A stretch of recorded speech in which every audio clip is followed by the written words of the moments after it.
Hey guys, welcome to Will to Reason. Over the past week or so, Nick, Shirley, and his team have assisted in uncovering a multi-million-dollar scam in Minnesota involving the Somali community and child daycares. Fortunately, the pinnacle of journalism, CNN, has graced us with a news segment.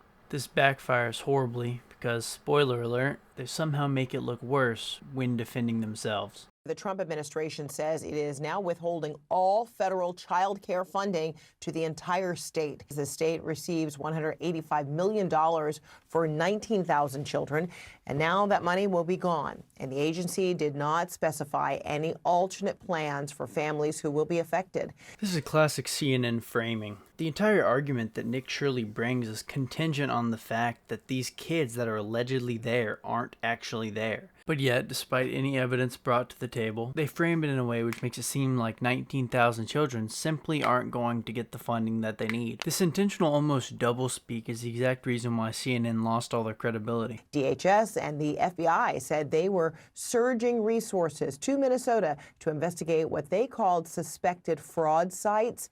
This all comes in response to a viral video posted by a MAGA content creator. He claims that he uncovered widespread fraud by Somali-run child care centers in the state. And then immediately after with the labels. MAGA obviously has a negative connotation to the people that are likely to watch this news segment. So when they start labeling people as MAGA content creator, everybody knows what that means. To these people, that's an immediate negative thing. But if they didn't say that, then oh, maybe they wouldn't immediately see it that way. But CNN has never been in good faith. Intrepid journalists have made shocking and credible allegations of extensive fraud in Minnesota's child care programs.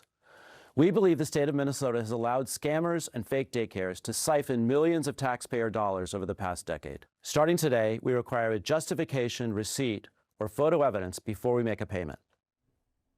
However, the so-called evidence comes from a man who has posted anti-Muslim and anti-immigrant content in the past. CNN's Whitney Wild speaks to the man behind that video and takes a look at his claims. I mean, dude, again and again. I mean, maybe I'm trying to draw blood from a stone, but they just can't actually have a good faith argument. I understand what they're saying, but they're not addressing the point. All they're doing is labeling Nick Shirley before they even get to the argument that he's making, before they look into anything that he has said.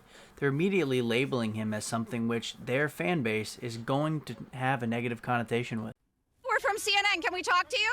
This is MAGA YouTuber Nick Shirley. Back at a daycare in Minnesota, he alleged was a fraudulent facility in a now viral video. People are going to say this is a left or right issue, but no, fraud is fraud. And so I'm not out here trying to put a twist on things. Shirley's viral video, released over the weekend, in which he says he's uncovering tens of millions of dollars in fraud at Minneapolis daycares run by the Somali community, was retweeted by Elon Musk and Vice President J.D. Vance.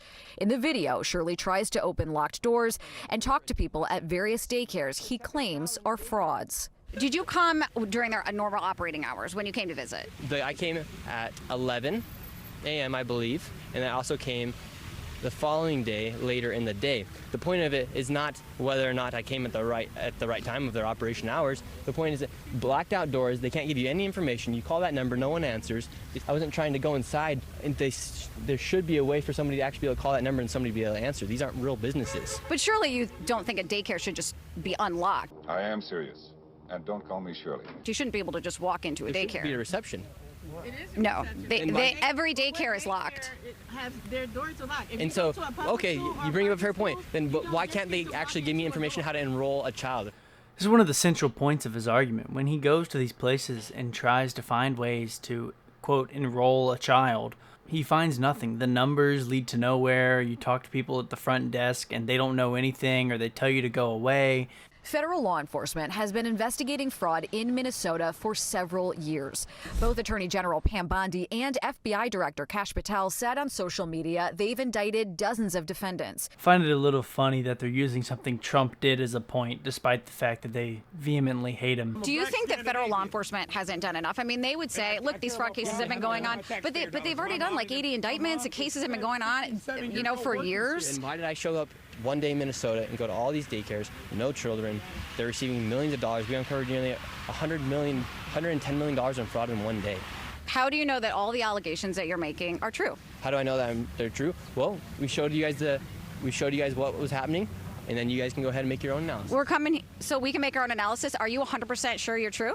Yeah, I am 100% sure I'm true. What does that even mean? How do you know you're 100% true? I think he's done a good job of displaying the reality of what's actually going on. Sure, he's making a claim, but I think his evidence speaks for itself. CNN is looking into Shirley's claims. Hi, my name's Whitney Wild. I'm a correspondent for CNN. We reached out to several of the daycares featured in the now viral video. Only one daycare facility answered and said they are a legitimate business. I don't even know what to say. So their solid piece of counter evidence is, quote, we reached out to several of the businesses and one responded with, and I quote, we are a legitimate business. Minnesota Republicans say despite the new focus from the Trump administration, they have been sounding the alarm on fraud for years. You know, we have talked about fraud. We have gotten stories. We've tried to push this forward every way that we can. So let me get this straight. Despite the fact that you yourself said that Minnesota lawmakers have indicted tens of people for fraud cases adjacent to this, you still refute Nick Shirley's evidence? To me, that seems like it points towards just a blatant political bias. The group chat is back to talk about all of this right now. And Sarah, I want to go to you first. What do we know based on evidence about the alleged fraud in Minnesota and how legitimate and widespread it may be? Well, I think a lot of people were very apt to believe Shirley's videos because we had indictments in 2022 when reporting first came out about this issue. It was David Fahrenthold, then at the Washington Post, who started to unravel all of these claims.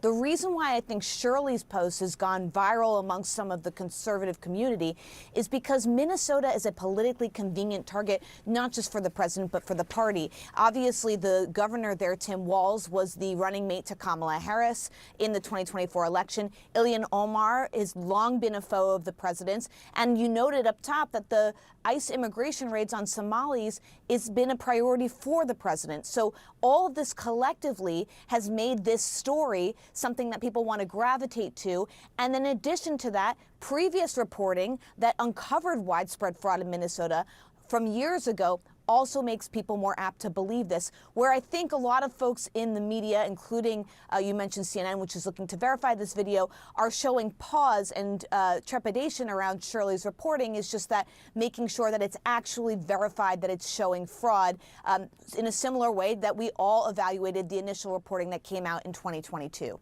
Tell me what you think down below, but to me that seems like she just said a whole lot of nothing. Seems to me like an odd criticism to say that Minnesota is a politically convenient target. It's politically convenient because what's going on there goes directly against, almost in its entirety, against the core fundamental principles of conservatism. I don't want to use the phrase politically convenient. I want to use the phrase fits the bill. Minnesota is a prime example of everything wrong with the liberal movement.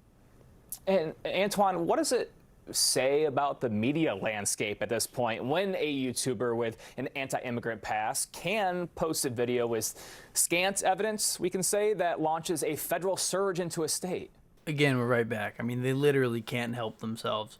Right back into the labeling, not addressing the point. Instead of addressing the argument, you're addressing the person. To call it scant, to me, seems like a disgusting misrepresentation. He literally went in to numerous different daycares and gave them every opportunity to prove that they were legitimate, and they failed at every turn. I think there are different types of media, and I think Sarah's right. Truth be told, there's been local reporting on this matter for years. In fact, there were 59 convictions under the Biden-Harris administration. Again, so what are we even talking about? Why is it so outlandish that he uncovered something if, according to you, there's already been 59 other convictions with fraud in very similar scenarios in the same place? What are we even contesting? As I understand it, and quite frankly, while there's a lot of attention on the Somalian community, there's a white woman by the name of Amy Locke who was convicted, I think, on several different charges, who was considered the ringleader of this. So the lady he's talking about, her name is Amy Bach. She was the founder and executive director of Feeding Our Future, a Minnesota-based nonprofit at the center of one of the largest COVID-19 pandemic fraud scheme prosecutions in the United States. This primarily occurred through 2020 and 2021. I think it ran a little into 2022. But it has nothing to do with this case whatsoever. Well, overall, I think Nick Shirley did a really, really good job. I know he kind of stuttered over some of his words and whatnot. I don't think he was, prepared to talk to anybody. I don't